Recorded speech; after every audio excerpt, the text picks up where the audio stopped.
সন্তানকে সুশিক্ষায় শিক্ষিত করতে পরিবারই একমাত্র প্রধান মাধ্যম।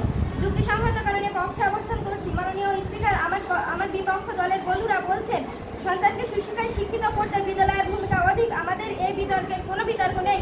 বিদ্যালয়ের একটি সুনির্দিষ্ট ভূমিকা রয়েছে, কিন্তু আমরা বলছি বিদ্যালয়ের ভূমিকা রয়েছে, কিন্তু সেটি যদি হয় প্রত্যক্ষ, তবে এই পরিবার প্রত্যক্ষ পরোক্ষ দুই দিক থেকে ভূমিকা পালন করে, আর যেটি কিনা আমাদের বিতর্কের ক্ষেত্র তৈরি করে। মাননীয় সভাপতি, একটি ছোট উদাহরণের মাধ্যমে পরিষ্কার করি, বাংলাদেশে কতটি পরিবার আছে তা আমাদের কারো জানা নেই। তেমনভাবে বিশ্বে 196টি দেশে জানে না তার অধীনে কতগুলো পরিবার রয়েছে।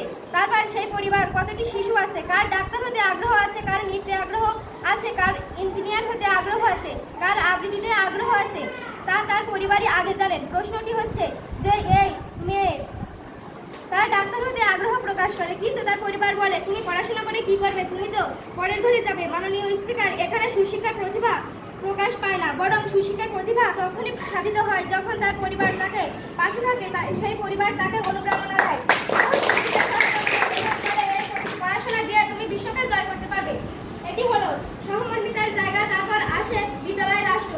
তাই মাননীয় স্পিকার, আমাদের মূল ভূমিকা রাখে ওই পরিবার। মাননীয় স্পিকার, আমার প্রতিপক্ষ দল বললেন যে বিদ্যালয় থেকে আমরা সুশিক্ষা পাই, আমাদের কিন্তু ভুলে গেলে চলবে না।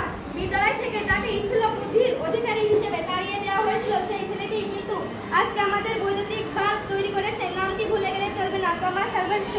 কেবলমাত্র তার মা বিদ্যালয় থেকে প্রেরিত চিঠিটি গুণ করে পড়েছিলেন যে তুমি সবচেয়ে মেধাবী ছাত্র, তোমাকে ওই বিদ্যালয়ের জন্য তোমাকে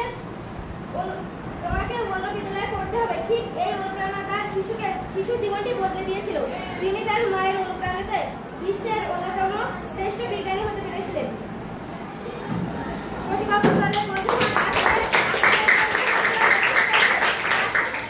বৃহৎ উদ্যোগ, যে শিশুটি শিখতে যাচ্ছে, যে শিশুটি ওই প্রতিষ্ঠান বা অনুষ্ঠানে বিজয়ী হতে পারছে না, তার কি আর সুশিক্ষায় শিক্ষিত কোনো সুযোগ নেই? মাননীয় মডারেটর, অবশ্যই আছে। আজ যখন আমি এখান থেকে ঘিরে ফিরব, যখন আমার পরিবার যদি বলে তুমি হাল ছাড়লে চলবে না, আরো চেষ্টা করো, তখন আমার প্রতিভার বিকাশ ঘটবে। কিন্তু পরিবার যদি বলে তোমাকে নিয়ে হবে না, তুমি ছেড়ে দাও, তখন রাষ্ট্রগৃহীত হাজার উদ্যোগ আসবে, কিন্তু অংশগ্রহণে একটাও মিলবে না।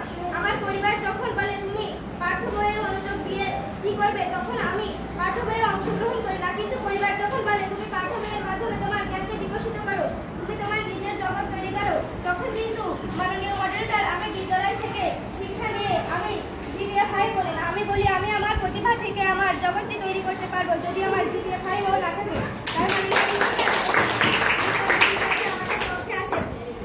বিদ্যালয় যদি পাঠ্য